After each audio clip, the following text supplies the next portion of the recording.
नमस्कार दोस्तों। हम आज के इस सत्र में बात करेंगे वरिष्ठ अध्यापक की तैयारी को किस तरह से बढ़िया से रूप दिया जाए, क्योंकि सितंबर फर्स्ट वीक में हमारी वरिष्ठ अध्यापक की परीक्षाएं प्रस्तावित हैं आरपीएससी के कैलेंडर के अनुसार। और आपको पता है कि मार्च मोटा मोटा जा चुका है। अप्रैल, मई, जून, जुलाई और अगस्त 5 महीने आपके पास में हैं। तो वरिष्ठ अध्यापक की हम बात करेंगे आज। ठीक है, मैंने काफ़ी पहले कहा था आपको कि किस तरह से इसको बैलेंस करना है। हमारे पास में 5 माह का टाइम है। ठीक है, बिना कोई समय लिए हुए मैं सबसे पहले सामान्य बिंदुओं पे बात करता हूँ कि इस समय आपको क्या करना है, कैसे करना है। उसके बाद में हम बात करेंगे कि क्या क्या स्ट्रेटजी आपको रखनी है आगे। और अगर आप ठीक तरीके से चल रहे हैं तो सुन लेना, ताकि अगर उसमें आपको लगे कि इसमें कुछ चीज़ें और मेरी तरफ से आपको ऐड करनी पड़ा तो कर लेना। ठीक है, और अगर आपको लग रहा हो कि भाई जो सर ने बताया वो इतना ज़्यादा मेरे लिए रेलेवेंट नहीं है तो इसको आप इग्नोर करना। ठीक है, देखिए सबसे पहली बात, वरिष्ठ अध्यापक को 5 महीने रहे हैं, तो इस समय आपको मुझे लगता है कि किसी भी प्रकार की कोई कोचिंग अब नहीं करनी है, क्योंकि कोचिंग का टाइमिंग जो होता है वो परीक्षा से 6-7 महीने पहले तक होता है। अब अगर आप कोई क्लासेस वगैरह जा रहे हैं तो जल्द ही उसको ख़त्म करने की कोशिश करें। और ऑनलाइन वगैरह कर रहे हैं तो मुझे लगता है कि अब लास्ट जो 4 महीने होते हैं, 4 से 5 महीने का समय, अधिकतम 4 महीने, मिनिमम 4 महीने, ये सेल्फ स्टडी का टाइम होता है। अगर आप परीक्षा से 4 महीने पहले तक भूमिगत नहीं हो जाते हैं तो इतना सारा पढ़ा हुआ जनरली काम देता नहीं है। तो प्रयास ये करिए कि आखिर के जो ये 4-5 महीने हैं ये बिल्कुल आप अपनी स्टडी मटेरियल को दीजिए। अभी आप कोचिंग में, चाहे ऑनलाइन हो चाहे ऑफलाइन हो, इस समय आप कोचिंग से बचिए। इस समय आपको बिल्कुल सेल्फ स्टडी पे ध्यान देना है। कोचिंग हो गई होगी, आपके पास कंटेंट रेडी होगा, कोई टॉपिक रह भी गया है तो आप अपने लेवल पे भी तैयार कर सकते हैं। कोचिंग कब काम करती है? जब परीक्षाएं 4-5 महीने नहीं हो या 1 साल 1.5 साल नहीं हो, तब कोचिंग काम की होती है। परीक्षा से 3-4 महीने पहले का जो टाइम होता है वो कंप्लीटली एकांत में बैठ के बढ़िया पढ़ने का टाइम होता है। ऐसे टाइम को आप कोचिंग में खराब नहीं कर सकते, क्योंकि कोचिंग में अपना हिसाब से चलता है मैटर, धीरे धीरे चलता है, और वो मुझे लगता है बचना चाहिए इस समय। ठीक है, और दूसरी बात, इस समय आपको, अगर आप कोई टेस्ट सीरीज वगैरह दे रहे हैं, ठीक है, तो आप उसको जारी रखिए बढ़िया तरीके से।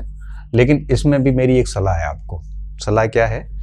पहली सलाह ये कि टेस्ट सीरीज के जो शेड्यूल देते हैं कोचिंग संस्थान, उस शेड्यूल को आप 2 दिन दो, इससे ज़्यादा मत दो। जैसे अगर आपका संडे को टेस्ट है तो शनिवार शुक्रवार को बढ़िया पढ़ लो टेस्ट सीरीज को, और रविवार को टेस्ट दे दो, क्योंकि टेस्ट की रैंक मायने नहीं रखती। बाकी के जो 5 दिन हैं ये आप प्रॉपर स्ट्रेटजी में चलें। और इस प्रॉपर स्ट्रेटजी क्या बन सकती है मैं आपको आगे और समझाता हूँ। तो 5 डेज आप अपनी रणनीति में चलें और 2 डेज आप टेस्ट सीरीज को दे दीजिए। क्योंकि देखो होता क्या है, टेस्ट सीरीज के जो शेड्यूल आते हैं उसमें कैसे डिवाइड करते हैं, जैसे राजस्थान के इतिहास का भाग है तो उसमें आपके सभ्यताएं दे दी। अब आप 7 दिन सभ्यताएं पढ़ोगे, ये तो मूर्खता ही है। बेहतर ये होगा कि आप अपनी स्ट्रेटजी में चलिए। लास्ट 2 दिन जो टॉपिक है, 6-7 टॉपिक है, वो 2 दिन में मोटा मोटा एक बार पढ़ के टेस्ट दे दो। रैंक जो भी आएगी उसको एक्सेप्ट कर लो। टेस्ट सीरीज का उद्देश्य रैंक लाना नहीं होता। टेस्ट सीरीज का उद्देश्य होता है कि आपके मार्क्स, आपको अपने लेवल का पता चलता है। दूसरा, आप है वो पेपर मैनेज करना सीख जाते हैं, प्रश्नों के उत्तर करना सीख जाते हैं, टाइम मैनेजमेंट का पता चलता है। मतलब ऐसी एक सामान्य जो परीक्षा हॉल में कैसा आपका व्यवहार होना चाहिए, ये चीजें आपको टेस्ट सीरीज में सीखने को मिलती है। टेस्ट सीरीज की रैंक से कोई मतलब नहीं। टेस्ट सीरीज के प्रश्न मेन परीक्षा में आए, ये भी कोई जरूरी नहीं होता। तो आप टेस्ट सीरीज को ज्यादा सीरियसली ना लें, बस 2 दिन उसको पढ़ के दे दो, और बाकी दिन आप है वो अपनी रणनीति से चलिए। होगा क्या, अपनी रणनीति से चलोगे तो 2-3 महीने में कोर्स तो वैसे पूरा हो जाएगा। अब टेस्ट सीरीज के टॉपिक जितने भी होंगे वैसे ही अंदर आ जाएंगे। हो सकता है कि स्टार्टिंग की टेस्ट में आपकी रैंक कम हो, लेकिन इस हिसाब से चलोगे तो 5वें-6ठे टेस्ट के बाद ऐसी स्थिति आएगी कि आपकी रैंक धीरे धीरे सुधरनी शुरू हो जाएगी। ठीक है, ये मेरा सुझाव है। बाकी आपको अगर लगता है कि आप 6 ही दिन टेस्ट के अनुसार पढ़ेंगे तो हो सकता है आप भी अपने स्तर पे ठीक हो, लेकिन मेरा ये मानना है कि ये रणनीति ज़्यादा सही रहती है। इसमें टेस्ट की रैंक कम आ सकती है, लेकिन कोर्स 2 बार पूरा होगा। कैसे होगा? 5 दिन जो कर रहे हो ये अपने लेवल पे चलेगा, ये 2 दिन टेस्ट सीरीज के अनुसार पढ़ोगे तो टेस्ट सीरीज भी कोर्स आपको पूरा करवाती है। तो इसमें भी कोर्स पूरे होंगे, इसमें भी कोर्स पूरे होंगे, तो आपकी पढ़ाई इतनी अच्छी होगी कि लास्ट में आपको बहुत अधिक फायदा मिलेगा। तो टेस्ट सीरीज चल रही है तो इस हिसाब से चलने दीजिए। कोचिंग्स वगैरह जो है वो अगर कर रहे हो तो अभी मुझे लगता है कि इस समय आपको छोड़ देनी चाहिए, और 15-20 दिन जा सकते हो, फिर नहीं। उसके बाद आप कंप्लीटली आप अपने मटेरियल पर भरोसा करके और उस पर पढ़ना शुरू कर दीजिए एकांत बैठ के, ठीक है। तो कोचिंग हो गई, टेस्ट सीरीज हो गई। इसके अलावा आप लाइब्रेरी वगैरह में कहीं जाते हैं और अगर वहाँ पे डिस्टर्बेंस वगैरह है तो लाइब्रेरी चेंज कर दी। आजकल क्या होता है, लाइब्रेरी में भी ग्रुप बन जाते हैं और वहाँ बहुत डिस्टर्बेंस होती है। बेहतर ये होता है कि ऐसी लाइब्रेरी पकड़िए जहाँ कोई नहीं जानता हो, क्योंकि जितना इस लाइमलाइट से, जितना इस दुनियादारी से दूर रहोगे, जितना डेकोरम से दूर रहोगे, माहौल से दूर रहोगे, उतना आप अच्छा पढ़ पाएंगे। अगर आप लोगों को दिखाने के लिए बहुत सारे ग्रुपिंग में वगैरह में करोगे तो पढ़ाई उन चीज़ों से बहुत प्रभावित होती है। फिर पढ़ाई आपकी उनके लिए होती है, परिणाम के लिए नहीं होती। कई बार क्या होता है, जैसे 5-6 दोस्त हैं, उनमें हमने उनको दिखाने के लिए हम पढ़ते हैं कि हमारे नंबर अच्छे आएंगे, हम अच्छे आंसर देंगे तो हमारा डेकोरम बनेगा, हम वो लोग हमारे को बढ़िया बढ़िया कहेंगे। ह्यूमन प्रवृत्ति होती है ना ऐसे अटेंशन पाने की, तो उसके चक्कर में हम क्या करते हैं, हम उनके लिए पढ़ते हैं। हम उसके लिए नहीं पढ़ रहे हैं कि परीक्षा में कैसे परफॉर्मेंस करनी है। फिर रिजल्ट आते हैं तब फेल हो जाते हैं ऐसे बच्चे। तो कोशिश करना कि ऐसी लाइब्रेरी में जहाँ डिस्टर्ब वगैरह हो तो आप दूर हो जाइए, घर पे पढ़ सकते हो। मतलब कहने का मतलब है कि जहाँ कहीं डिस्टर्बेंस हो रही है तो उन चीज़ों से दूर हो जाइए आप। तो कोचिंग हो गई, टेस्ट सीरीज हो गई, लाइब्रेरी वगैरह हो गई, और अब बात आती है 2 पेपर है इसमें, और 2 पेपर है। आपको पता है कि सेकंड ग्रेड में पहला पेपर 200 अंक का है और दूसरा पेपर आपके 300 अंक का है। दूसरा आपके सब्जेक्ट का है, पहला आपके जीके का है। तो इन दोनों को एक साथ मैनेज करना है। आप है वो ऐसा ना करें कि पहला पेपर छोड़ दें दूसरा पढ़ें, या दूसरा छोड़ दें पहला पढ़ें, क्योंकि सीट जो है वो अभी कम है, लेकिन हाँ वो बढ़ भी जाएगी मगर फिर भी कम है। ऐसी स्थिति में अगर आप केवल एक पेपर के भरोसे रहेंगे तो निश्चित तौर पे आपको असफलता ही मिलेगी। तो कोशिश करना दोनों पेपर साथ लेके चलें। कैसे चलना ये भी हम बात करेंगे। और एक महत्वपूर्ण बिंदु और कि अभी आप जो अध्यापक का सिलेबस है वो ना पढ़ें, अभी आप केवल वरिष्ठ अध्यापक देखें, क्योंकि वरिष्ठ अध्यापक देखने के बाद नंबर आएगा अध्यापक का। मैंने अच्छे से स्टडी करी, जैसे हिंदी है तो वरिष्ठ अध्यापक की हिंदी तैयार करने के बाद अध्यापक में दिक्कत नहीं आती। सामाजिक तैयार करने के बाद SST वालों को L2 में दिक्कत नहीं आती। इंग्लिश, सिंधी, उर्दू सब लगभग, मैथ, साइंस सारों का।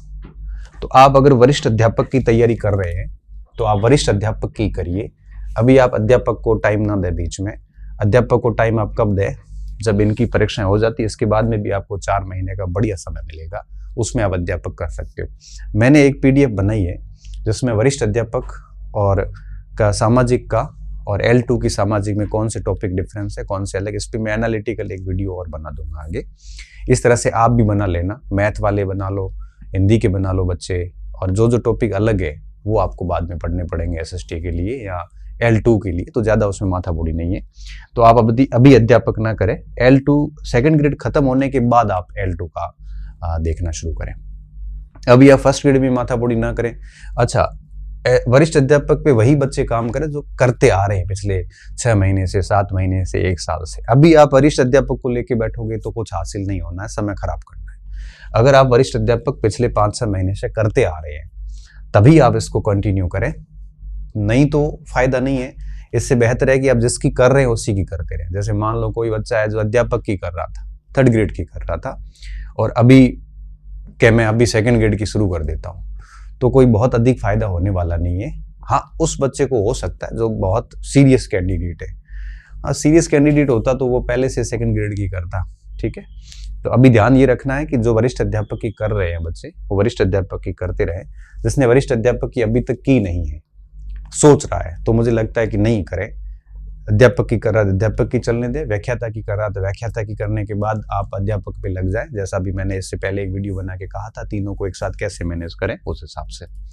ठीक है। अच्छा, अब मैं इसमें मटेरियल की बात नहीं करूंगा, सामग्री की, क्योंकि सामग्री की बात अब करना मूर्खता है।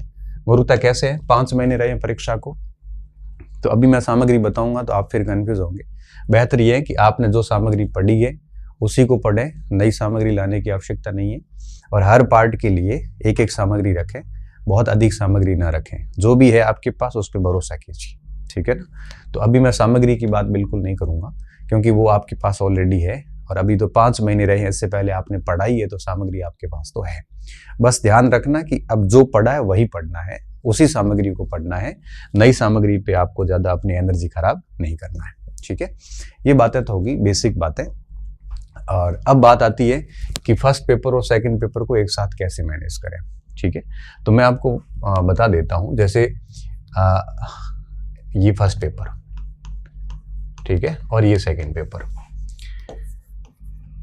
अब ध्यान इस बात का रखना है कि लेना दोनों को साथ में है, छोड़ना नहीं है।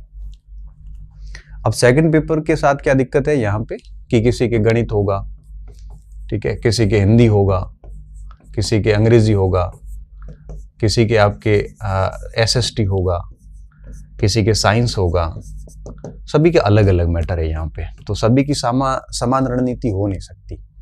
मैं एक एक के ऊपर बात कर लेता हूँ।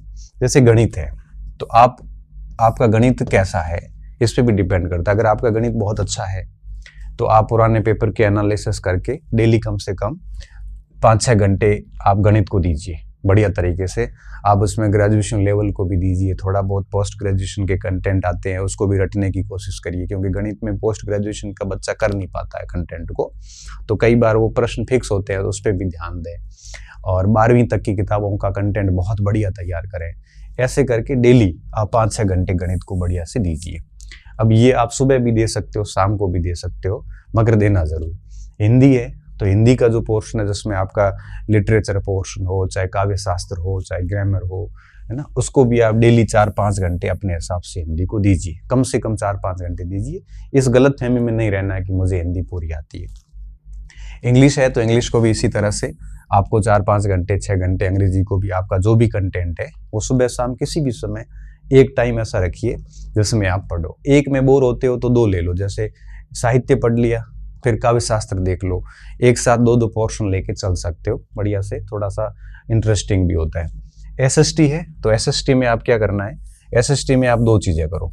एक बड़ा सब्जेक्ट ले लो, बड़ा सब्जेक्ट जैसे इतिहास हो गया, ठीक है, पॉलिटी हो गया, ये बड़े सब्जेक्ट है।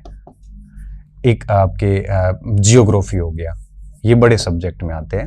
इतिहास, पॉलिटी, जियोग्राफी और इकोनॉमिक्स, ये बड़े सब्जेक्ट हो गए। और ये बड़े और छोटे सब्जेक्ट हो गए। छोटे सब्जेक्ट में जैसे समाज शास्त्र है, और इसमें आपके अर्थशास्त्र तो वैसे बड़े सब्जेक्ट में आ जाता है, लोक प्रशासन है, और इसके साथ साथ आपका दर्शन शास्त्र है और टीचिंग मेथड है, ठीक है, शिक्षण विधियां जैसे आप कह सकते हो। ये छोटे सब्जेक्ट है 4। तो एसएसटी में 8 सब्जेक्ट है।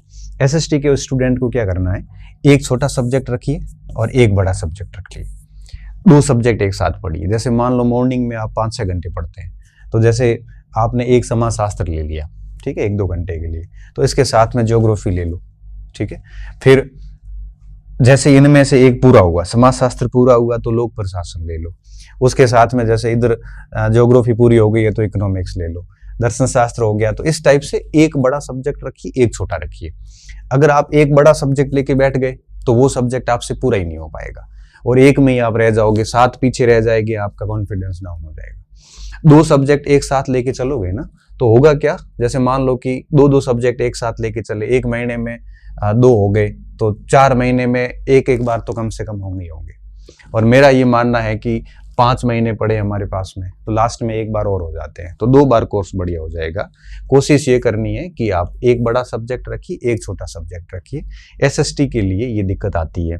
बाकी साइंस है तो साइंस में भी आपको पता है कि मैथ नहीं आएगी, बाकी तो 3 पोर्शन आएंगे। फिजिक्स दिक्कत करती है साइंस वाले बच्चों के लिए, तो जैसे केमिस्ट्री आपने पढ़ ली अच्छी तरीके से, फिजिक्स में भी कोशिश करिए कि 50 में से आप 10-12 सवाल निकालने की कोशिश करें।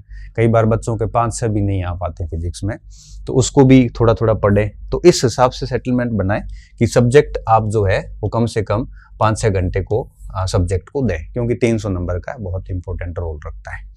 और इसकी कोई टेस्ट देते हैं, इसके अभ्यास जितना हो सकता है उतना करिए। हर दिन ये अभ्यास थोड़ा थोड़ा आप करते रहिए, ठीक है। अब बात आती है फर्स्ट पेपर की। फर्स्ट पेपर को बहुत अधिक समय नहीं दो तो भी आप कम से कम 2-3 घंटे की एक शिफ्ट तो आप इसको दे ही दें। मेरा कहने का मतलब ये है कि एक शिफ्ट इसको दें और 2 शिफ्ट इसको दें, तो 3 शिफ्ट की पढ़ाई होनी चाहिए आपकी। एक मॉर्निंग शिफ्ट की, एक मिड डे शिफ्ट की, एक नाइट शिफ्ट की। अब कोई नाइट शिफ्ट लंबी लेता है तो मॉर्निंग शिफ्ट छोटी हो जाती है, दिन की शिफ्ट छोटी हो जाती है। कोई मॉर्निंग शिफ्ट लंबी लेता है, सबके ऊपर है। हर व्यक्ति का एक प्रकार से बायोलॉजिकल घड़ी अलग अलग चलती है। कोई मॉर्निंग में पढ़ना पसंद करता है, कोई रात को पढ़ना पसंद करता है, कोई दिन में पढ़ना पसंद करता है। आप शिफ्ट के हिसाब से पढ़ लीजिए। 3 शिफ्ट आपको लगानी है, तो 2 शिफ्ट आप सेकंड पेपर पे रहने दो, 1 शिफ्ट आप फर्स्ट पेपर पे लगा लो। फर्स्ट पेपर के आपके पास में अगर किसी संस्थान के नोट्स हैं तो नोट्स ही पढ़िए, किताब की जरूरत नहीं। अगर आपने फर्स्ट पेपर की कोई गाइड लाई रखी है तो गाइड ही पढ़ते जाइए। इसमें करंट अफेयर आता है, करंट अफेयर की मैं क्लासेस ले रहा हूँ, आप उसको भी देख सकते हो। और करंट का क्या किया जा सकता है, करंट अफेयर की मैं एक अलग से वीडियो बना के डाल दूंगा, ठीक है। तो आप 2-3 घंटे इसको फर्स्ट पेपर को दे दीजिए, और ये ऐसे समय दीजिए जिस समय बहुत खाली टाइम हो, जैसे नाइट को दे दिए 2-3 घंटे बढ़िया, और या फिर दिन में इसको दे दिए। ऐसे भी कर सकते हो। एक शिफ्ट में जैसे सुबह सुबह आपने इसका एक सब्जेक्ट पढ़ लिया, दिन में फर्स्ट पेपर पढ़ लिया, रात को दूसरा सब्जेक्ट पढ़ लिया। ऐसे किया जा सकता है, तो थोड़ा सा इंटरेस्टिंग बना रहता है और कॉन्फिडेंस भी रहेगा कि भाई मेरा 500 का 500 7 को चल रहा है। जैसे हिंदी है, अब हिंदी में जैसे सुबह आपने एक पार्ट ले लिया, दिन में ये पढ़ लिया बढ़िया, और रात को हिंदी का कोई दूसरा पार्ट आपने ले लिया। इस तरह से आप चल सकते हो ठीक तरीके से, तो थोड़ा सा इंटरेस्टिंग भी रहता है। और ये 5 दिन ऐसे चलाइए, और फिर यहाँ 4 दिन चलाइए, और फिर आप 2 दिन आप है वो इसको अपन ने थोड़ा 5 और 2 लिख लिया, इसको आप 4 और 3 भी कर सकते हैं। जैसे सोम मंगल बुध गुरु को आपने 4 दिन इस तरह से पढ़ाई कर ली, और फिर शुक्र शनि को आपने टेस्ट सीरीज को देख लिया, टेस्ट सीरीज का जो पाठ्यक्रम है उसके अनुसार करके, और संडे को बढ़िया टेस्ट दे दिया। इस हिसाब से चल सकते हो आप, ठीक है।